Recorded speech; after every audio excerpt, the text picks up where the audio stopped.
April 30వ తేదీన అక్షయ తృతీయ ఎంతో పవిత్రమైనటువంటి రోజు. అయితే ఈ రోజున పొరపాటున కూడా ఇంట్లో ఈ కూరని వండకూడదు. అలా వండితే మహాపాపం మరియు అష్టదరిద్రాలు కలుగుతాయి. మరి ఎంతో పవిత్రమైనటువంటి అక్షయ తృతీయ రోజున ఇంట్లో ఏ కూరని అస్సలు వండకూడదు అనే విషయాన్ని ఇప్పుడు మనం ఈ వీడియోలో వివరంగా తెలుసుకుందాం. భారతీయ పండగలలో అక్షయ తృతీయ పర్వదినానికి ప్రత్యేక స్థానం ఉంది. ఈ పండగను వైశాఖ శుద్ధ తదియ హిందువులు, జైనులు జరుపుకుంటూ ఉంటారు. పరమేశ్వరుని యొక్క అనుగ్రహంతో కుబేరుడు సకల సంపదలకు రక్షకుడిగా నియమితుడైన రోజని, శ్రీ మహాలక్ష్మీదేవిని శ్రీహరి వివాహం చేసుకున్న శుభదినంగా పేరొందింది. ఈ రోజు లక్ష్మీదేవిని బంగారంతో అలంకరించి పూజిస్తే ఇల్లు సిరి సంపదలతో కలకలలాడుతూ ఉంటుందని భక్తుల నమ్మకం. అంతేకాకుండా ఈ రోజున చేసే యజ్ఞ యాగాది క్రతువులు, పూజలు, జపాలు దివ్యమైన ఫలితాలను ఇస్తాయని నమ్మకం. ఈ రోజున దాన ధర్మాలు చేస్తే అద్భుతమైన ఫలితం సిద్ధిస్తుందని నారద పురాణం చెప్తోంది.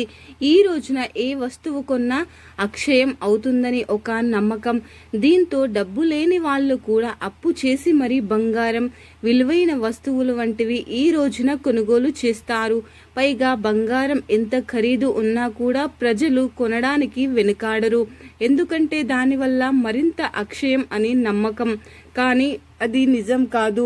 ఈ రోజు బంగారం దానం చేయటానికి నిర్ణయించబడిన రోజు.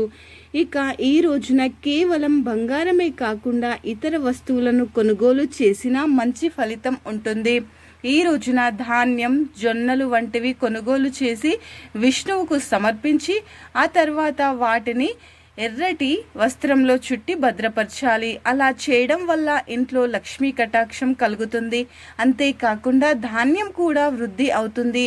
లక్ష్మీదేవికి, శ్రీదేవికి గవ్వలు అంటే చాలా ఇష్టం కనుక అక్షయ తృతీయ రోజున గవ్వలను లక్ష్మీదేవి పాదాల వద్ద పెడితే అంతా మంచే జరుగుతుంది. మరుసటి రోజున ఆ గవ్వలు ఎర్రటి వస్త్రంలో చుట్టి ఇంట్లో పవిత్రమైన చోట భద్రపరుచుకోవాలి. దీనివల్ల లక్ష్మీ కటాక్షం త్వరగా పొందవచ్చు. ఏమీ కొనలేని వారు ఉప్పుని కొన్నా మంచి జరుగుతుంది. హిందువులకు ఎంతో పవిత్రమైన ఈ రోజున ఎక్కువగా వివాహాలు, ప్రారంభోత్సవాలు, కొత్త వ్యాపారాలు, కొనుగోలు, గృహప్రవేశాలు వంటి శుభకార్యాలన్నీ కూడా చేస్తుంటారు. అయితే వీటిలో కొనుగోళ్లకు అక్షయ తృతీయ మంచిదని చెప్తుంటారు. ఇలాంటి పవిత్రమైన రోజున కొన్ని పనులని అస్సలు చేయకూడదని పండితులు అంటున్నారు. ఈ పనులు చేయటం ద్వారా లక్ష్మీదేవి కోపానికి గురవుతారు. ఈ రోజున ఏ పనులు చేయకూడదు అంటే అందులో మొదటిది అక్షయ తృతీయ నాడు లక్ష్మీదేవి సమేతంగా విష్ణుమూర్తిని పూజించుకోవాలి. ఈ పూజలో తులసి ఆకులను ఉపయోగిస్తారు. అలా తులసి ఆకులను కోసే ముందు, పూజ తర్వాత తీసే ముందు శారీరక పరిశుభ్రత, ప్రత్యేక శ్రద్ధ వహించాలి. స్నానం చేయకుండా తులసి ఆకులను తీయవద్దు. ఇక రెండవది, అక్షయ తృతీయ రోజున ఖాళీ చేతులతో ఇంటికి తిరిగి రావటం చాలా అశుభం. వీలైతే వెండి లేదా బంగారు ఆభరణాలతో మాత్రమే ఇంటికి రావాలని పెద్దలు చెప్తుంటారు. ఖరీదైన ఆభరణాలు కొనటం సాధ్యం కాకపోతే మీరు మెటల్తో చేసిన చిన్న వస్తువును కూడా ఇంట్లోకి తీసుకురావచ్చు. లేదా ఉప్పును గాని, స్వీట్స్ను గాని ఇంటికి తీసుకొని వెళ్ళాలి. ఇక మూడవది, అక్షయ తృతీయ రోజున కొంతమందికి తెలియకుండా కేవలం లక్ష్మీదేవిని మాత్రమే పూజిస్తుంటారు. అయితే లక్ష్మీదేవిని విష్ణుమూర్తితో సహా కలిపి పూజించుకోవాలి. ఇద్దరిని విడివిడిగా పూజించటం వల్ల అశుభ ఫలితాలు ఉంటాయి. విష్ణుమూర్తిని లక్ష్మీ సమేతంగా పూజించటం వల్ల పునరుద్ధరణ పుణ్యం లభిస్తుందని చెప్తుంటారు. ఇక నాలుగవది, అక్షయ తృతీయ రోజు స్నానం చేయకుండా సంపద ఉన్నటువంటి స్థలాన్ని శుభ్రం చేయవద్దు. స్నానం చేయకుండా ఇంటి ఖజానాను పెట్టుకోవద్దు.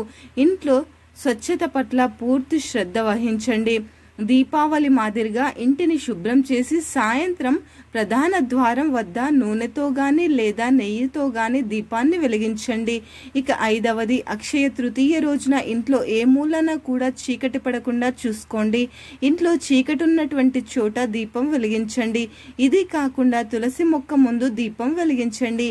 ఇలా చేయడం వల్ల వారి కరుణ మీ ఇంట్లో ఎప్పుడూ ఉంటుంది.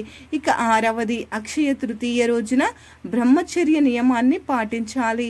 ఈ రోజు ప్రత్యేక విషయాలకు దూరంగా ఉండండి. వెల్లుల్లి ఉల్లిపాయలు తినటం మానుకోండి.